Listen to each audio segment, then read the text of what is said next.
আসসালামু আলাইকুম। লোভে পড়লে সফলতা ধরে রাখা যায় না। ধরেন আপনি খুবই পরিশ্রম করতেছেন, খুবই পরিশ্রম আপনার সফলতার জন্য।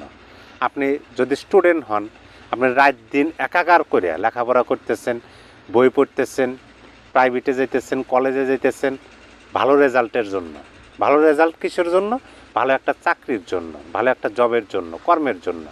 অথবা ধরেন আপনি ব্যবসার জন্য উদ্যোগ নিচ্ছেন, আপনি ব্যবসা করতেছেন, শুরু করছেন, ব্যাপক পরিশ্রম করতেছেন, রাত দিন একাকার করে শরীরের মাথার ঘাম পায়ে ফেলে পরিশ্রম করতেছেন, নানানভাবে পরিশ্রম করে আপনি সফলতা পেলেন, আপনি ব্যবসায় সফল হলেন, অথবা আপনি ভালো একটা আপনার কাঙ্ক্ষিত চাকরি পেলেন। সেই জব বা ব্যবসায় সফল হওয়ার পরে আপনি যদি লোভে পড়েন, আপনাকে যদি লোভ গ্রাস করে নেয়, যখন আপনার হাতে সুযোগ আসবে, দেখেন বেশিরভাগ মানুষের ক্ষেত্রে কিন্তু এরকম হয় যে যখন সুযোগ আসে তখন সে অতীতের কষ্ট ভুলে যায়, অতীতের পরিশ্রম ভুলে যায়, ঘামের কথা ভুলে যায়, অতীতের যে সে নিয়ত করছিল, সে যে দৃঢ় প্রতিজ্ঞ হয়েছিল যে আমি সৎভাবে উপার্জন করব, সৎ থাকবো, এইভাবে কাজ করে আমি সফলতার শীর্ষে উঠব, সেগুলো ভুলে যায়। সেই ভুলে যাওয়ার পরিপ্রেক্ষিতে কিন্তু সে লোভে পড়ে।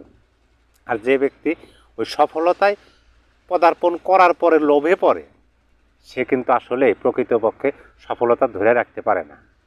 দেখেন বর্তমানে এই সমন্বয়কদের দিকে একটু দেখেন, হাসনাত, সার্জিস, বিশেষ করে এই দুজনের কথা আমি বলবো, কারণ গত পরশু রাইতে যারা এই 24-এর আন্দোলনে আহত হয়েছে, যাদের পায়ে ইঞ্জুরি হয়েছে, চোখে ইঞ্জুরি হয়েছে, সারা শরীরে অন্য অঙ্গে ইঞ্জুরি হয়েছে, মোট কথা আহত হয়েছে, এখন প্রায় 3 মাস পার হয়ে গেছে, 90 দিনের বেশি বয়স, প্রায় 100 দিন বয়স হবে এই 24-এর গণঅভ্যুত্থানের।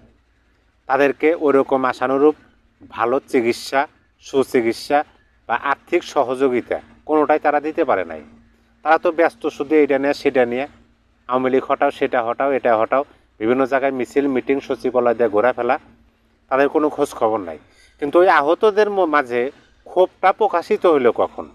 যখন স্বাস্থ্য উপদেষ্টা হাসপাতালে গেল, পঙ্গু হাসপাতালে, সেখানে গিয়ে তারা 3 তলা উঠলই না, 3-4 জন রোগীর সাথে কথা বলে বলছে যে আমাদের সময় নাই, আমাদের এখন যেতে হবে, তারা চলে যাইতেছে। তখনই আহতরা নিচে নেমে এসে তাদের ক্ষোভ প্রকাশ হচ্ছে।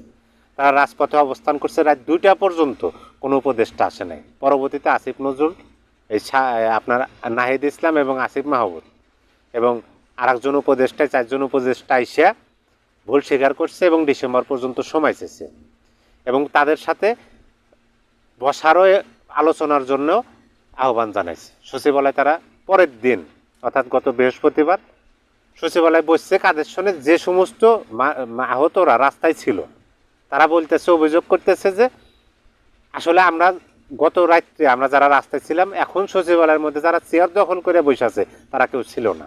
তাহলে তারা কাদের নিয়ে বসতেছে?